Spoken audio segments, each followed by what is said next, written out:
we have been asked to show that 2 1/3 times 3 3/4 is 8 3/4, okay? And this question is worth 3 marks. So the first thing we need to do is we need to convert mixed numbers, so as we have been given here, where we've got a whole number and a fractional part, to improper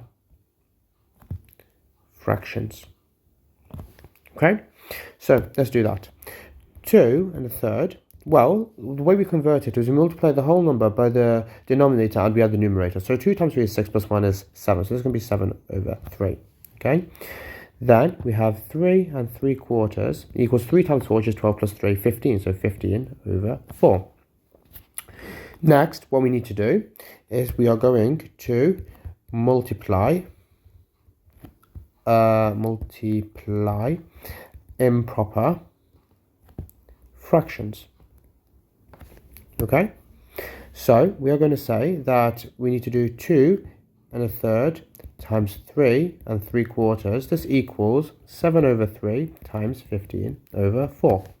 So notice here we can make a simplification, okay? So 3 and 15 can be simplified. If we divide 3 by 3, we get 1, and if we divide 15 by 3, we get 5. Okay, so this comes from dividing by 3. Okay, I'm just going to include this as a little note there.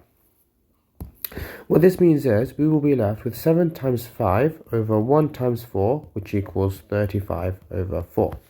Now the next step is to convert this back into a mixed number, sorry.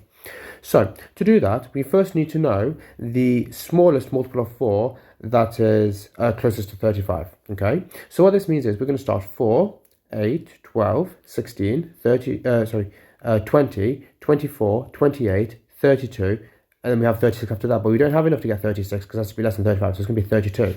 So this is going to be 32 over 4 plus 3 over 4, okay? This is our whole number. This will form our fractional part.